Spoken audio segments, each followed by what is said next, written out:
They told us to pray harder, love deeper, and suffer longer, all in the name of holding your man. But what if the real curse wasn't the man, but the lessons passed down by the very women who raised us? Hey family! Waving hand medium dark skin tone, welcome to my channel, where we tell real Caribbean stories, break generational silence, and heal out loud.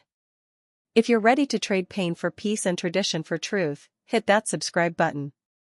Let's rise together, one story at a time. Slow pan over a humble Kingston neighborhood, zinc fences, laundry flapping in the breeze, kids playing marbles in the street. Island birds chirp. Reggae hums faintly from a neighbor's radio. Voiceover begins softly. In the heart of Kingston, behind every pastel-colored house and every pot of bubbling chicken foot soup, lived women with silent scars. Strong, yes. But tired. Tired from loving too hard. Holding families together with threadbare prayers and worn-out promises. Inside a small, tidy house with floral curtains. Framed photo of a man long gone. Bible on the nightstand. Enter Miss Claudine. Miss Claudine was one of them, a God-fearing, straight-talking, church-singing matriarch. She raised her daughter, Tanya, with iron hands and a soft heart hidden behind scolding eyes. To her, love was a sacrifice. A good woman stayed. A strong woman endured. That's what she learned from her mother, and her mother before that. Young Tanya, barefoot in the yard, was watching her mother scrub clothes on a washboard. Claudine mutters to herself about man problems but never says a word to Tanya. She just hums old gospel tunes through clenched teeth. Tanya grew up watching her mother cry behind closed doors, then smile widely at church as if nothing was wrong. She was taught to pray, not to speak. To cook, not to confront. To love, not to leave. Teenage Tanya, now 17, is reading her journal under a mango tree. She scribbles poetry about freedom, about leaving, about loving differently. She doesn't want her mother's kind of love, the love that bruises then begs. But deep inside, she fears she might be destined for it too. But no matter how much Tanya dreamed, she couldn't outrun the seeds planted by the very woman who raised her.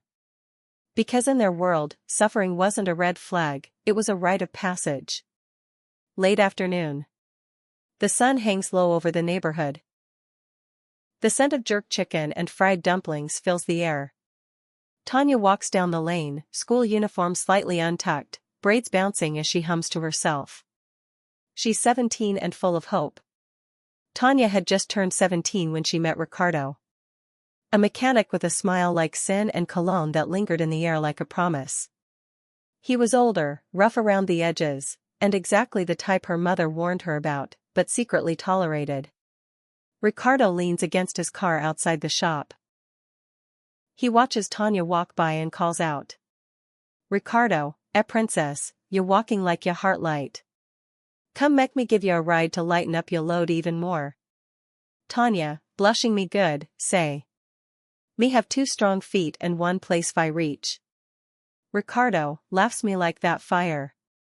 But watch me, one day ya go want me fi carry ya whole life. And somehow, in that moment, she believed him. Nobody ever flirted with her mind and made her feel seen like that before.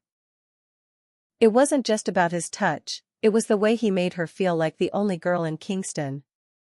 Tanya sneaking phone calls late at night, Ricardo giving her rides, bringing patties to her gate. Her mother watches from the window, silent but suspicious.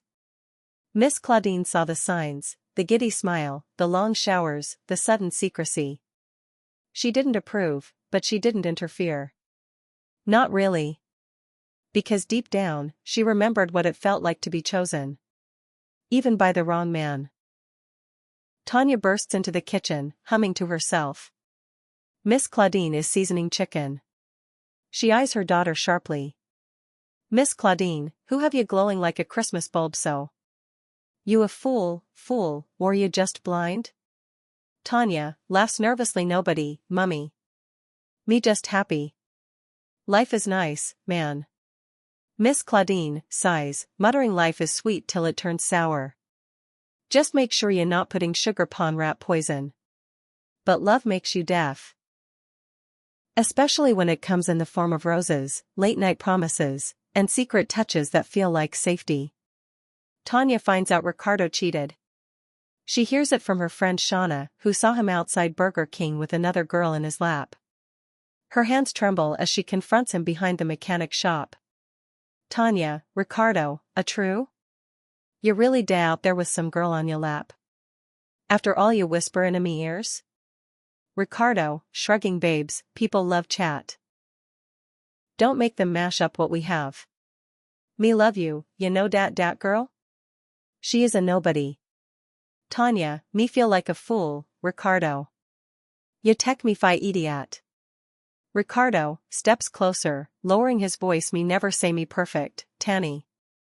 But yeah, you me ride or die. Don't walk out over one stupid mistake. And just like that, the trap was set. One sweet apology. One lie wrapped in affection. And the seed of endurance, planted years before by her mother, took root. Tanya sits on the veranda that night, eyes puffy. Her mother walks out with a cup of tea. Sits beside her silently. Miss Claudine, me hear say Ricardo a running road. A so man stay, chilly. Learn fi forgive, or you will end up alone like me. Tanya, softly, so, just pretend it never happened? Miss Claudine, sips tea. You think me life was easy? Me stay with ya father through things me CYA even talk bout. 'Cause me did believe in family. Love is not easy, but it's worth it. But was it? Worth it?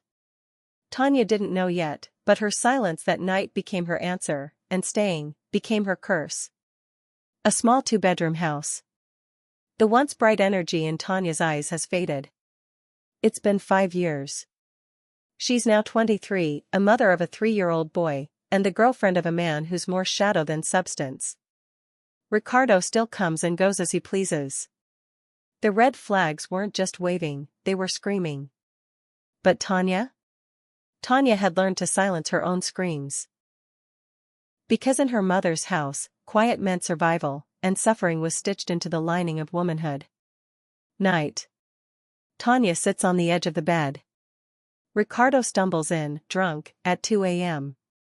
She looks up slowly, not with anger, but with numbness.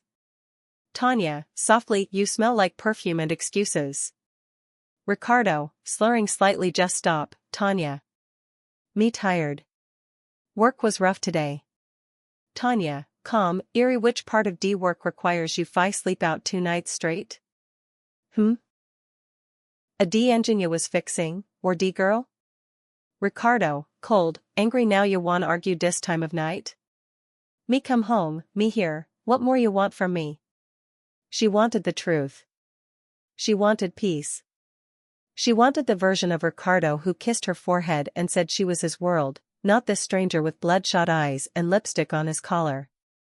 Ricardo storms into the bathroom. Tanya sits silently, holding back tears. Her son cries from the next room.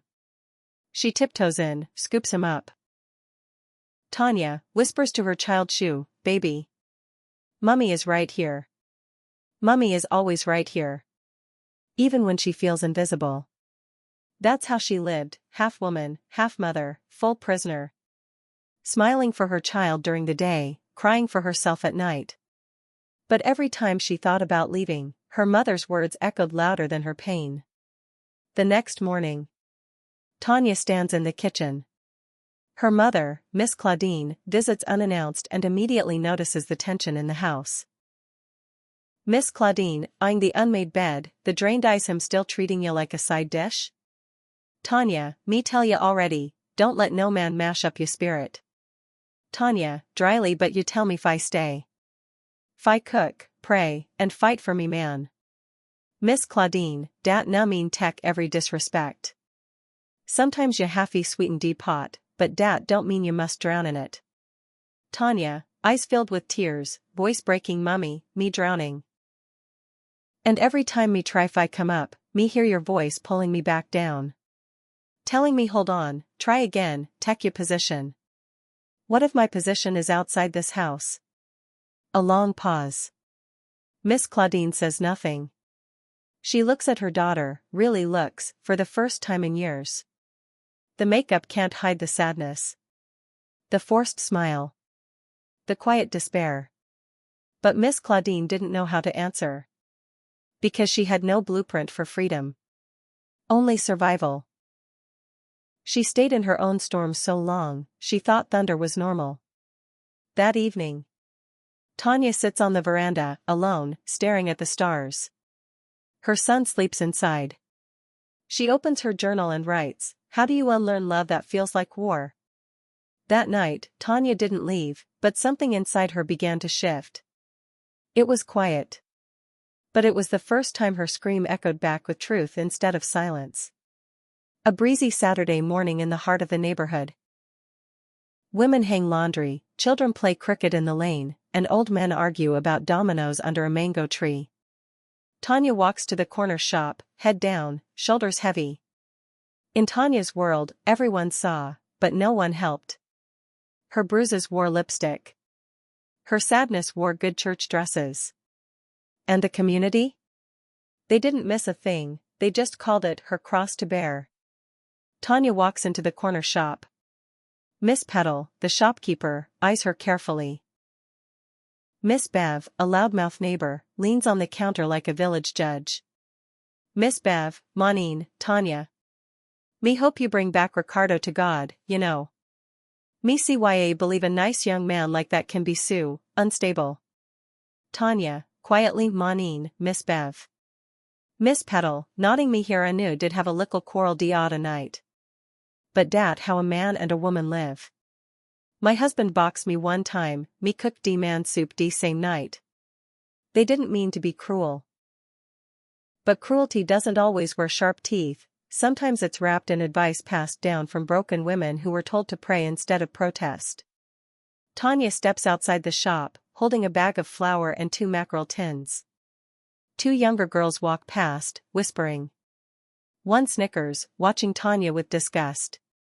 Girl 1 whispers me woulda never let no man treat me so.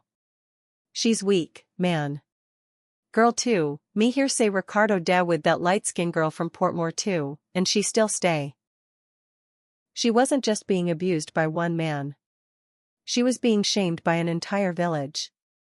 Judged by women who forgot what fear feels like. Mocked by girls who didn't know yet how easily love turns to prison. Tanya returns home. Her neighbor, Miss Inez, an elder woman who raised 5 children, calls her over from the gate. Miss Inez, Tanya, chilly, me been watching ya. Ya need fi stop airing ya business, baby. These people talk more than they pray. And you not go get no sympathy round here. Tanya, tired me not airing me business, Miss Inez. Me just living. Miss Inez, softening den live wise. Me stayed with my husband for 30 years. He broke my heart 1,000 times, but me buried him as a wife, not a woman scorned. A woman must choose her dignity, or her peace. Miss Inez meant well. But Tanya didn't want to die with a title. She wanted to live with joy. She wanted more than survival. She wanted to breathe without permission. That night, Tanya stands in the yard, staring at the house. Inside, Ricardo is yelling at the TV. Her son clutches her dress. Her neighbor's gospel music plays faintly in the background. I am not forgotten, God knows my name. Sometimes, the chains ain't the man. It's the whispers. The sideways glances. The elders who tell you to hush. The church sisters who lay hands but do not speak the truth. The community that tells you, suffer in silence. Because silence is holy. Tanya turns and looks down the road. The streetlights flicker like small flames. For the first time, she doesn't feel crazy. She feels ready. Tanya, to herself, they all want me to stay. Because if me leave, it proves that they could have left too. And that was her power. Not in the leaving, but in knowing she could. Midnight. Rain beats against the zinc rooftop like a war drum. The house is dimly lit. Tanya sits on the floor of the bathroom, arms around her knees. Blood trickles from a cut on her lip. Her son sleeps in the other room, unaware. It wasn't the slap. Or the insult. Or even the betrayal. It was the moment Tanya looked at herself in the bathroom mirror, and didn't recognize the woman staring back. Rapid flashes of Ricardo shouting, the child crying, Miss Claudine saying hold on, Miss Bev gossiping, church sisters laying hands, neighbors judging. Tanya screaming. But only inside her head. She had been taught that silence was strength. But now, silence felt like death. Back in the bathroom, Tanya stands slowly, wiping her lips. She walks to the bedroom and sees Ricardo passed out, reeking of rum, on top of the sheets. She opens her closet slowly and starts packing a bag. Tanya, softly, voice trembling but growing steadier no more. Me done talk to my pillow and call it prayer. Me done explaining my pain to people who call it obedience. Me done pretending this is love. Her mother calls. Tanya stares at the ringing phone, then answers. Miss Claudine, on the phone. Tanya, me feel something in my spirit. Ya alright? Tanya, calm, honest. No, mummy. Me not alright. Me a leave. Tonight. Me CYA stay one more night in this grave. Miss Claudine, but what you mean? Where you going? Would dee pick me? Me tell ya, Tanya, firm, not angry. Mummy, you taught me to stay, but me son? Me not teaching him to accept rage as normal. Me done. Me finally ready fi live. It's a dangerous thing, when a woman chooses herself. The world calls her ungrateful. Rebellious. Even wicked. But really, she's just remembering she was never born to die in someone else's nightmare. Tanya walks out into the night, carrying her sleeping son wrapped in a blanket. Rain pours, soaking her clothes. But her eyes? Clear. Focused. Free. Tanya whispers to her child, me none know where why going yet, baby, but me know this, we not going back. And just like that, the cycle broke. Not with thunder. Not with applause. But with a whisper of courage, in a stormy night, from a woman who finally heard her own voice. A modest church hall turned women's shelter in Spanish Town. It's been 6 months. Tanya now lives in a room with 2 beds, one for her and one for her son. The walls are painted a faded yellow, but sunlight pours through the curtain like hope itself. Healing doesn't come dressed in white robes and gospel songs.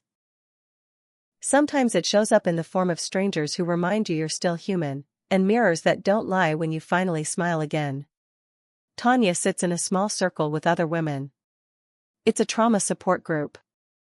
Everyone is quiet, waiting. The group leader, Sister Marva, gently smiles. Sister Marva, Tanya, would you like to share today? Tanya, after a long pause, nervous. Me used to think love meant enduring pain.